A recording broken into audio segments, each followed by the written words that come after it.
22 तारीख को वो दवा खाने देकर गई थी, तो अभी तक आई नहीं। वो एक मौलिक मिस्त्री नाम का लड़का है, उसको पटा फुसला के वो ले गया। बारंबार उसको हैरान करता था, वो परेशान करता था। वो क्या वो हमको उसको बस शक जा रहा है, और अभी तक ना उसका ना कोई फोन आया, ना कुछ भी नहीं आया, कोई इसकी मैसेज भी कुछ भी नहीं आया।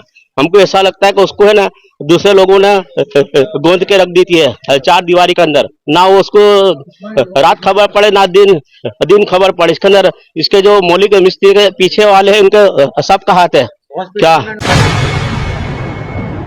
चेहरे पर मायूसी, गमगीनी, ये है वडोदरा के गुलाम मुस्तफ़ा भाई कुरैशी। इनकी लड़की 22 तारीख से नौकरी पर जा रही हूँ ये कहकर अभी तक आई नहीं है। 23 तारीख को वडोदरा में इन्होंने पुलिस फरियाद की, अभी तक कोई पता नहीं है। इनका आरोप है कि एक विधर्मी युवक इनकी लड़की का अपहरण करके ले गया है।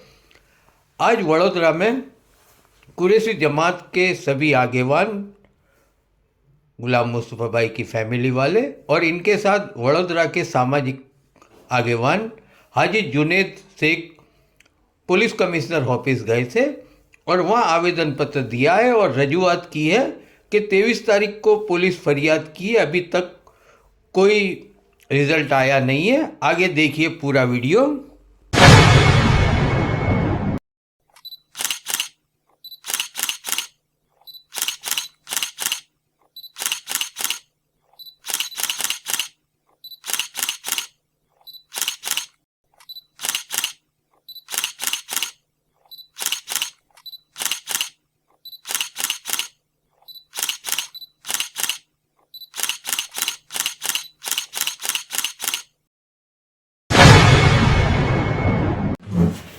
બરોડા શહેરનો સોશિયલ વર્કર બી છું અને કોંગ્રેસ પાર્ટીથી બિલોંગ કરું છું. અમારા સમાજના પ્રમુખ છે સાહેબ.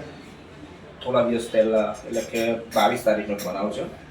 અમારી એક દીકરી છે જે કોંગ્રેસ સમાજથી બિલોંગ કરે છે અને વડોદરા શહેરમાં અમારું સમાજ બહુ નાનું છે, એટલે સમજો કે 500-700 ઘરના લગભગ છે. આ પહેલો બનાવ છે કે અમારી દીકરી બીજા સમાજ સાથે ભાગી ગઈ છે. એટલે અમારું ફક્ત એવું જ કહેવું છે કે ભાગનાર વ્યક્તિનો કોઈ ફ્યુચર નથી, એનું કોઈ સ્ટેટસ નથી, અને એ જ્યાં લગ્ન કર્યા પછી 22 तारीख को वो दवा खाने देकर गई थी, तो अभी तक आई नहीं। वो एक मौलिक मिस्त्री नाम का लड़का है, उसको पटा फुसला के वो ले गया। बारंबार उसको हैरान करता था, वो परेशान करता था। वो क्या वो हमको उसको बस शक जा रहा है, और अभी तक ना उसका ना कोई फोन आया, ना कुछ भी नहीं आया, कोई इसकी मैसेज भी कुछ भी नहीं आया। हमको ऐसा लगता है कि उसको है ना दूसरे लोगों ने गोंद के रख दी थी है, चार दीवारी के अंदर। ना वो उसको रात खबर पड़े, ना दिन खबर पड़े। इसके अंदर इसके जो मौलिक मिस्त्री के पीछे वाले हैं, उनके सबका हाथ है क्या। नौकरी करती थी, हाँ, का क्या कहना है? हॉस्पिटल में नौकरी करती थी वो। उसका कहना ऐसा है, उसका रात को फोन आया था। इसके बाद उसका वो अपना परेश मजबूदार श्री जी हॉस्पिटल, जियो पेट्रोल पंप के सामने जयरत्न बिल्डिंग। डॉक्टर क्या बोल रहा है? तो वो ऐसा बोला कि हमने तपास कर, हमको भी कुछ फोन आया नहीं लड़की का। क्या है अभी? अभी हमको ऐसा है कि बस हमको हमारी लड़की चाहिए, और मौलिक मिस्त्री को कड़क से कड़क सजा देने में आवे बस। क्या वो मेरा नाम गुलाम मुस्तफा,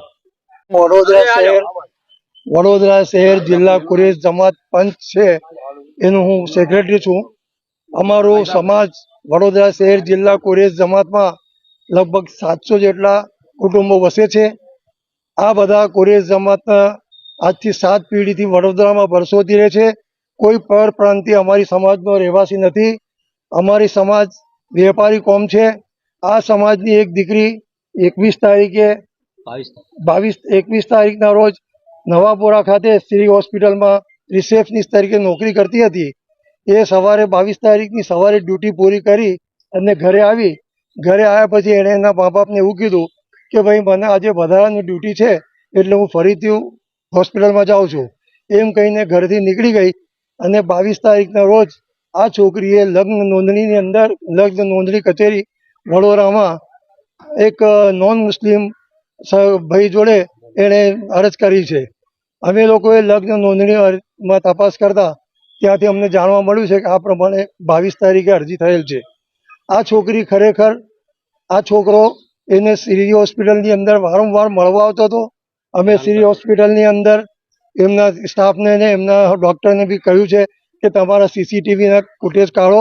આ છોકરો વારંવાર આ છોકરીને મળવા આવતો હતો અને એને બળજબરીપૂર્વક એ ભગાડી ગયો છે. જે માટે અમે નવાપુરા પોલીસ સ્ટેશનમાં તારીખ 24ના દિવસે ફરિયાદ કરી છે અને આ બાબતે અમે લોકો આજે પોલીસ કમિશનર સાહેબને રૂબરૂ રજૂઆત કરવા આવ્યા છે કે ભાઈ આ છોકરીને પાછી મેળવવા માટે તજવીજ કરવી. કેમ કે વડોદરા શહેરમાં હાલમાં ખૂબ જ શાંતિ છે. બંને કોમો એકબીજાના ભાઈચારાથી રહે છે. સુમેળભર્યા વાતાવરણ છે. અમે લોકોએ અમારી સમાજના લોકોને બી કીધું છે કે આપણે કાયદાકીય રીતે તપાસ કરીશું. આપણે કોઈ જાતનું ઉશ્કેરણીમાં આવું નથી. એટલા માટે આજે અમે પોલીસ કમિશનર સાહેબ પાસે રજૂઆત કરવા આવ્યા છે કે સાહેબ વહેલી તકે આ છોકરી અને છોકરાને પકડો અને જો એ છોકરી છોકરા સંબંધ થતા હોય તો અમને કશું વાંધો નહીં. પણ જેવી રીતે આજે આખા દેશની અંદર લવ જિહાદના પ્રશ્નો ચાલે છે. આપણે વડોદરાની એક સંસ્કારી નગરી છે. વડોદરાની અંદર આપણે કોઈ લવ જિહાદનો પ્રશ્ન ઊભો થાય એવું આપણે ઈચ્છતા નથી. એટલે આપણે પોલીસ કમિશનરને રજૂઆત કરી છે કે ભાઈ તમે અમને સહકાર આપો. અમે બી પોલીસને સહકાર આપીશું. છોકરા છોકરીને જ્યાંથી બી હોય ત્યાંથી તપાસ